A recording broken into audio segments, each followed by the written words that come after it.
The strangest thing my family ever left me wasn't jewelry or money. It was a festival no one would admit existed. I'm sitting here with a cardboard box on my lap, the kind that once held oranges from the grocery store, edges gone soft from too many moves. On top of the pile is a photograph I have seen 100 times and still don't understand. In the picture, I am 5 years old. My hair is in crooked pigtails, and someone has tied a ribbon around my wrist like I'm a little present. Behind me is, well, that's the part that never felt quite right. There are paper lanterns hanging in the trees, dozens of them, like little moons caught in branches. People are crowded together under the night sky, jackets open, cheeks flushed, laughing about something I can't hear. And off to the side, if you squint, you can see a banner that's been folded under in the frame so only 2 words are still visible. Willow Creek, and then a torn edge. No one ever told me the rest of that sentence. What if, I wonder now, the strangest parts of your family? The rules no one explains. The recipes that appear once a year. The songs hummed but never sung. Aren't quirks at all? What if they're pieces of something that was stolen from you before you were even born? Tonight, I want to tell you the story I took almost 70 years to understand. By the end, you'll know how a festival vanished, how its ghost lived on inside my family, and what happens when someone finally dares to name that ghost out loud. Because this is our unspoken inheritance. You should know first why I'm talking about this now. Last winter, my youngest granddaughter asked me a question no one had ever asked before. She said, "Grandma, why do you get so quiet on October 21st? Have you ever realized someone has been watching you more closely than you knew?" October 21st. I'd never said the date out loud, but I always felt it. Every year it sat on the calendar like a thumbtack under the skin of the month, just enough to make you flinch when you brushed past. I told her the usual answer, "Oh, I'm just tired, sweetheart." She squinted at me, all suspicion and freckles, and said, "No, you're remembering something." Was I? Or was I remembering nothing, a hole where something should have been? That night, when the house was quiet, I went into the hall closet, climbed on a chair my daughter keeps telling me not to use, and pulled down this old orange box. The box I always meant to sort through, one of these days. And there it was again. That photograph. Those lanterns. That half-hidden banner, Willow Creek. I realized I had spent a lifetime walking around questions I was too well trained to ask. So, I decided to stop walking around them. I decided to walk straight through. When I was little, our house was full of rules that came with no explanations. You probably have some in your own family, don't you? Rules that just float there, like furniture you're always dodging but never moving. In our house, we had the stew. Capital S. Once a year, always in late October, though no one put it on the calendar, my mother would drag out the big black pot from under the sink. It smelled faintly of smoke even when it was clean. All day long, onions, carrots, and whatever meat we could afford simmered on the stove until the windows fogged. We called it Fog Day when we were little, because the whole house turned into a cloud. No birthdays. No holidays. Just stew. Why today?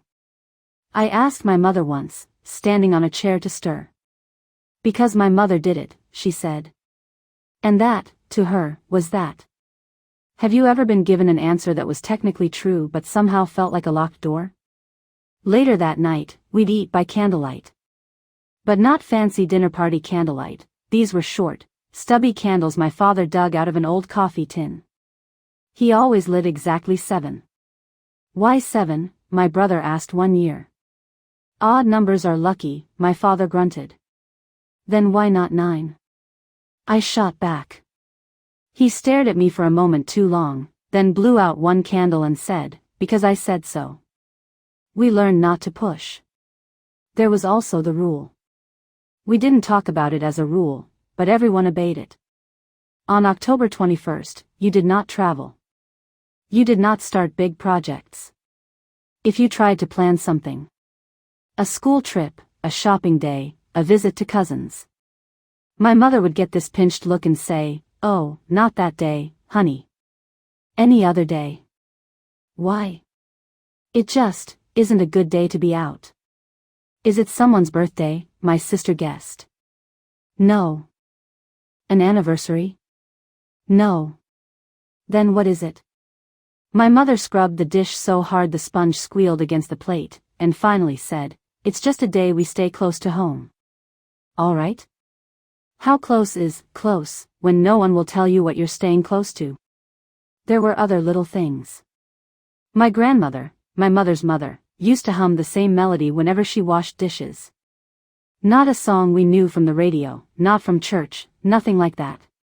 Just 5 or 6 notes, over and over, lilting up at the end like a question that never quite gets answered. Sometimes she'd catch herself and snap her lips shut, like she'd said something rude instead of humming. I remember once, when I was maybe 10, I whistled the tune as I dried forks and spoons. My grandmother's hand shot out so fast she almost knocked the dish from my hand. "Don't do that," she whispered. "Whistle? That song." Her eyes were bright, angry, but underneath I could see hurt. "What song?" I asked. She pressed her mouth together. "It doesn't belong in this house." Imagine being told that a melody, just a handful of notes, doesn't belong in your home. What else could be so dangerous in my grandmother's mind? Once, my uncle, who always told the worst jokes at the worst times, tried to lighten the mood. We were all gathered for Fog Day, stews steaming on the table, 7 candles burning. He raised his spoon and joked, "Happy not a festival." The room went still. I felt it, like someone had opened a window to a winter wind. "What?" I asked. "What festival?" He shrugged, but my grandmother's face had gone the color of old paper. "Eat," she said sharply. Later that night, I overheard my mother in the kitchen, hissing at my uncle, "Don't you dare bring that up in front of the children." He answered, "They're going to find out eventually." "No," my mother said, and her voice cracked on that one small word. "They won't." I didn't know it then, but I had just heard the edges of the secret. There had been a festival. And we were being raised in its shadow. Time moved on, as it always does. I grew up, left home, built a life. But you know how it is, the ways you were raised creep into your bones. You repeat them without thinking. So when I had children of my own, what did I do? I made stew once a year in late October. I lit 7 candles. I stayed home on October 21st without really knowing why.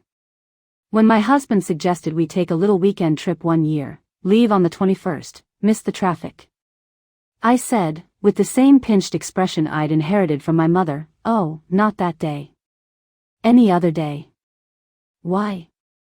The word came out of me before I could think. "It just isn't a good day to be out." And as soon as I said it, I felt something cold slide down my spine. Whose voice was that? Mine, or theirs? How many of the things we do are really our own choices, and how many are echoes?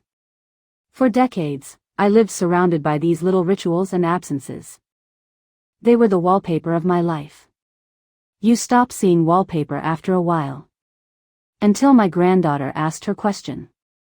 "Why do you get so quiet on October 21st? And I realized I had no honest answer. So, I went looking. The orange box I pulled down that night had moved with me through 5 houses and 2 states. Inside were photographs, old receipts, letters tied with crumbling string. On top sat that same picture of 5-year-old me beneath the lanterns. Under it, numbed by time, lay the rest of the story I'd never read. There was an old folded flyer, brittle at the creases. On it, in cheerful faded ink, Willow Creek Lantern Festival. October 21st, 23rd. Music, food, games, lantern walk, river float. My heart gave a little jump at the date. October 21st. Below, a sketch of our town as it was then.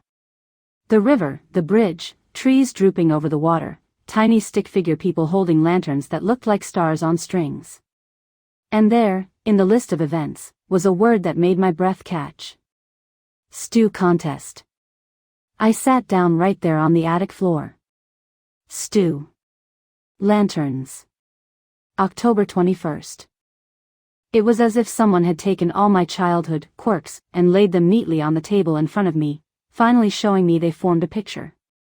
How many pieces of your life would suddenly make sense if someone handed you the missing corner of the puzzle? At the bottom of the box, under a stack of yellowed newspaper clippings, I found an envelope addressed to my mother in looping handwriting. The return address read, Willow Creek Festival Committee. Inside was a short note. Dear Margaret, we are so sorry about what happened this year. We hope, in time, the town will heal, and that you will forgive us for insisting the festival continue that final night. With deepest regret. Eleanor Hart, Chairwoman, Willow Creek Lantern Festival. My hands were trembling so badly the paper rattled. What happened this year? Final night. Regret. I realized I was not dealing with nostalgia. I was dealing with a wound. I did what anyone with more questions than answers does these days. I made tea, put on my thick socks, and went digging through the internet. It turns out the town archives are not as dusty as the attic. Old newspapers, once crinkled and rolled, now live as tidy lines of text in some server room. I searched Willow Creek Lantern Festival, and the year I would have been 5. There it was. Willow Creek prepares for largest lantern festival yet. Local families gear up for annual stew-off. Children rehearse songs for River Walk. Then, 3 days later, a headline that seemed to suck the air from the room. Tragedy strikes at Willow Creek Festival. I clicked. The article said that on the second night of the festival, as the town gathered by the river for the lantern walk, a sudden gust of wind had blown several paper lanterns into a row of vendor stalls. One caught on the canvas of a booth. The canvas caught on the next. Within seconds, fire raced along the bank. Panic. Screaming. People pushing, shoving, trying to pull children away. In the chaos, a little girl named Lily Harper was separated from her parents. She was found later, unconscious, near one of the collapsed stalls, and died at the hospital that night. She was 5 years old. The article mentioned that some townsfolk wanted the festival shut down immediately. But others, including the committee chairwoman, argued that they should finish the weekend to honor tradition, after reviewing fire safety protocols. The festival went on for one more night. Attendance was low. The paper called it somber. The next year, there was a single sentence.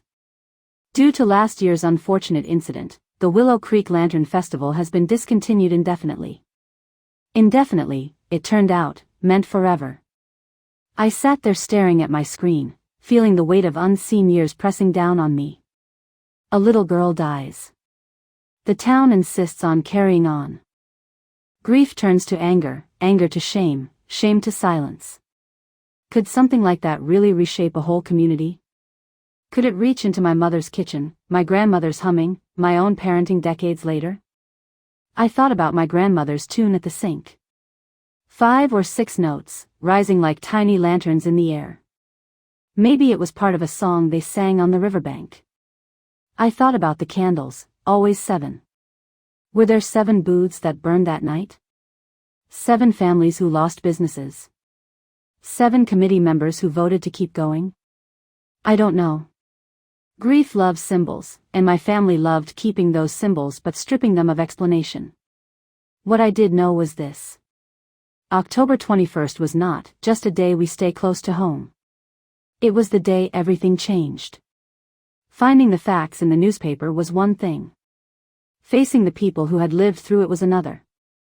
There weren't many left. Time has a way of carrying people off quietly while you're busy cooking dinner and folding laundry. But there was one person I knew I had to talk to. My Aunt Elise.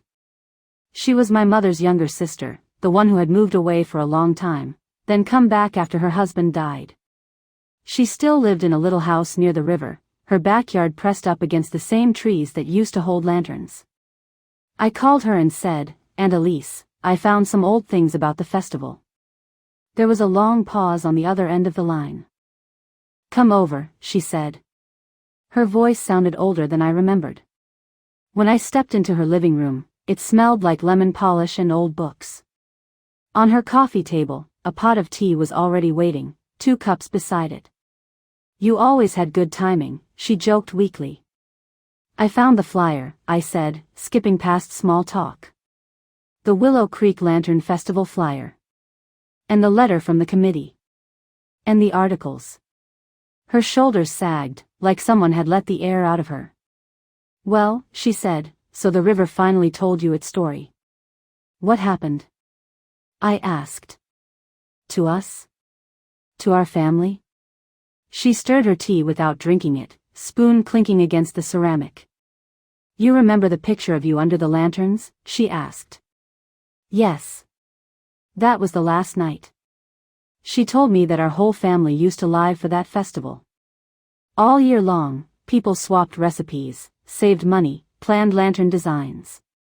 My grandfather carved wooden frames for lanterns in the evenings, whittling by the radio light while my grandmother painted tiny flowers and stars on the paper. My mother and Aunt Elise practiced songs with other children in the school gym, their voices echoing off the walls. It wasn't just a party, Aunt Elise said. It was the one time of year when everyone forgot who hated who owed what, whose land was where. For 3 nights, we were just Willow Creek. She laughed softly. Your grandfather used to say the lanterns carried our grudges downriver for a while. Then her face darkened. But after Lily died, the grudges came back. Worse. I asked her if she remembered the fire. She nodded, eyes far away. I remember the sound, she said. Not of the fire, the screaming. And then afterward, the silence. No one wanted to say they were the ones who voted to keep going. No one wanted to be the bad guy. So instead, we all agreed, without really agreeing, to never talk about it again. And Mom? I asked. Why the stew, the candles, the date no one could leave the house? Aunt Elise let out a long breath. Your mother thought, she said slowly, that if she could keep the good parts alive quietly, maybe the bad part would stay buried. The stew was her favorite part, remembering the laughter of all those cooks lining up with their pots. The candles. I think she told herself they were just for coziness. But I know better. She couldn't stand complete darkness on that night ever again. And staying home? She promised my grandmother, your great-grandmother, that no one from our family would ever be at the river on October 21st again. She didn't trust the world with the people she loved after that. I sat there, my cup of tea untouched, realizing that I had kept a promise I had never agreed to. How many promises do we carry in our bodies without knowing the words of them? Why didn't anyone just tell us? I asked finally. Aunt Elise gave a weary smile. Because adults are cowards sometimes. Then, more gently. Because we thought we were protecting you. If we didn't give you the story, maybe you wouldn't inherit the fear. But I did inherit it, I said. Just without the context. Yes, she admitted. You inherited the habits and the hush. We gave you an invisible backpack and filled it with weight but not with names. Silence is still a story, we just leave out the chapter titles. She reached over and patted my hand. It wasn't meant to hurt you, she said. We just never learned how to talk about something that burned that bright and ended that badly. She gestured toward the window, where the river slid past, calm and indifferent. That festival was the heart of this town, she said. When it stopped, people didn't fill the space with something else. They just left the space. An empty room where a whole part of life used to be. I thought about my childhood again. How my parents looked slightly uncomfortable at other people's parties. How they distrusted big celebrations, calling them a waste of time or tempting fate. How my mother fussed if we laughed too loud, as if joy itself was flammable. That was our unspoken inheritance. A fear of joy too large, a suspicion of gathering, a grief lodged under the tongue. And mixed into that fear, little crumbs of the festival they couldn't bear to let go. Driving home from Aunt Elisa's house, the world outside my windshield looked the same. The same gas stations, the same traffic lights, the same sagging billboard for a storage company with a smiling lock on it. But inside me, everything felt rearranged. Have you ever had a moment when your past rotates slightly, and suddenly the picture comes into focus? I thought of my children rolling their eyes when I insisted we stay home on October 21st. I thought of my granddaughter asking her small, brave question. How many times had I told my kids, because my mother did it? And thought that was enough of an answer? Now I knew it wasn't an answer at all. It was a dead end disguised as a road. I realized I had a choice. I couldn't go back and attend the festival. I couldn't unburn the canvas, unbreak the families, unsing the songs. But I could decide whether the story stayed buried with my generation. Was I going to hand my grandchildren the same invisible backpack, or finally open it up and name what was inside? A few weeks later, as October crept closer, I did something that felt almost scandalous. I circled the 21st on the calendar in red ink. Not in my head, not in my body, but out where everyone could see. My daughter noticed it over coffee. "What's this?" she asked, tapping the circle. "That," I said, heart pounding, "is the day our family stopped dancing. And I think it's time they learned why." I invited everyone over. My children, their spouses, my grandchildren, even my shy neighbor from next door who always smells like lavender. I told them it was just dinner, because some habits are hard to break all at once. But this dinner would be different. I pulled out the black pot from under my own sink. It still smelled faintly of smoke, maybe it always will. I made the stew, just like my mother did. Onions, carrots, potatoes, herbs. But this time, I didn't guess at the seasoning. In the bottom of the orange box, I had found a recipe card in my grandmother's handwriting. Festival stew. The ink was smudged in one corner, like someone had cried on it. So I followed her directions instead of my hazy memory. When the stew was simmering, I set the table. And here is where I did something that would have made my mother faint. I put out 8 candles. Not 7. 8. My granddaughter noticed as soon as she walked in. "Grandma," she said, "you miscounted. There are 8. "No," I replied, my voice steadier than I felt. "Tonight, there are supposed to be 8. She gave me a look. The same suspicious squint from months before. And I knew, this was it. When everyone had filled their bowls and the conversation had settled into that comfortable clink and murmur rhythm, I cleared my throat. "I have a story to tell you," I said. The room quieted. Even the toddler stopped banging her spoon on the high chair tray. "This stew," I began, gesturing to the pot, "is older than any of you. Older than me, even, at least in the way we know it. It used to be part of something bigger." I told them about the flyer, the letter, the newspaper articles. I told them about Lily, about the fire, about how our town decided never to risk that kind of joy again. I told them about our family's private rituals. The fog day, the 7 candles, the stay-at-home rule, the humming at the sink. And how each one was really a shard of the festival, carried forward without its story. I watched my children's faces shift from confusion to recognition to something like grief. "So all this time," my son said, "we've been observing a festival we didn't know existed?" "In a way," I said. "We've been living inside its afterimage." My granddaughter whispered, "That's why you get sad on October 21st. "Yes, baby," I said. I just didn't know why until now. For a moment, no one spoke. The candles flickered. Somewhere outside, a dog barked at nothing. Then my daughter, who has always been braver than she knows, asked, "What if we did something different this year? Not to pretend the bad thing didn't happen, but to remember everything else too." We went out to the backyard. The sky was a deep blue-gray, the kind that makes the first stars look like pinpricks in paper.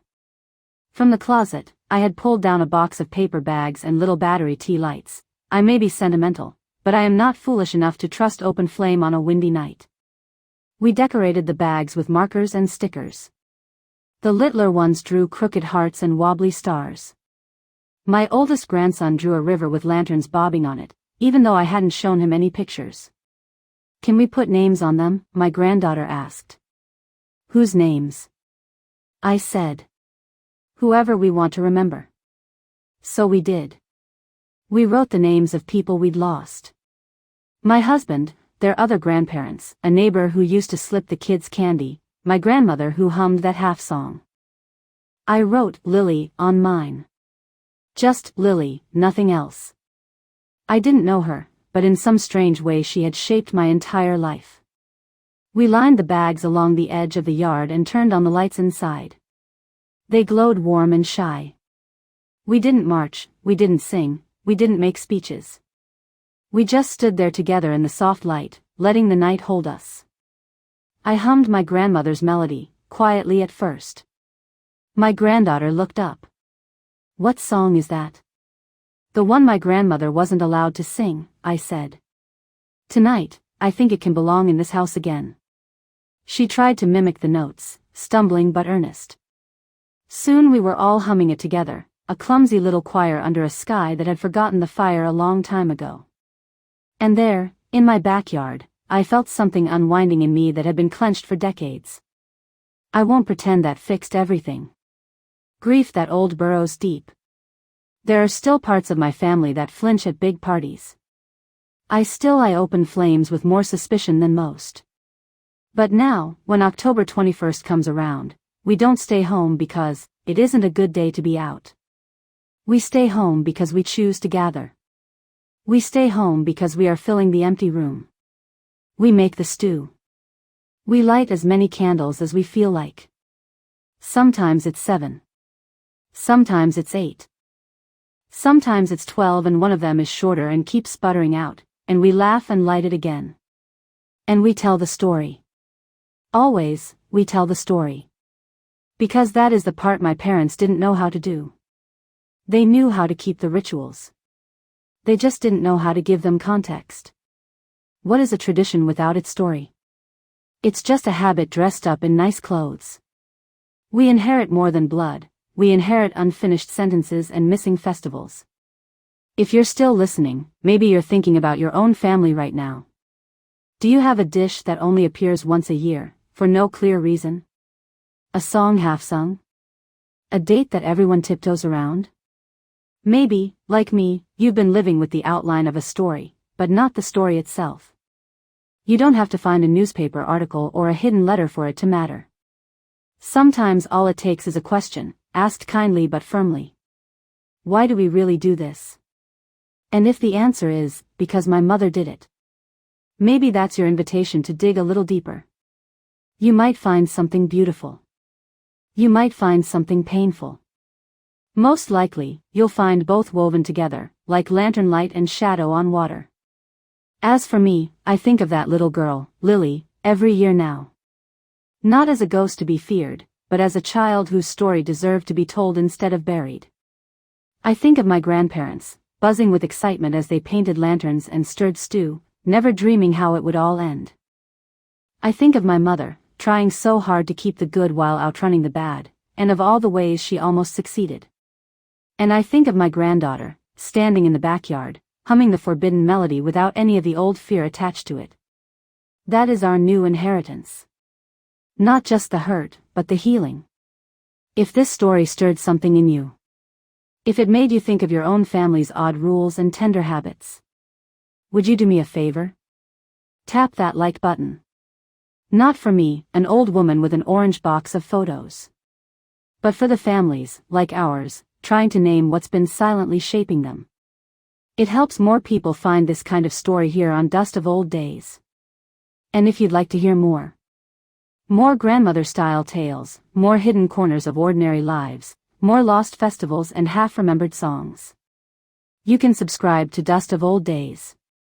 We'll keep opening up the old boxes together, dusting off what was almost forgotten. And maybe, just maybe, leaving our grandchildren a little less silence and a little more song. Thank you for listening. Tonight, whether you light 1 candle or 12, whether you stay home or step out, I hope you remember this. Your family's strangest habits might be love and loss in disguise. Ask the question. Listen carefully. And don't be afraid to name your own unspoken inheritance.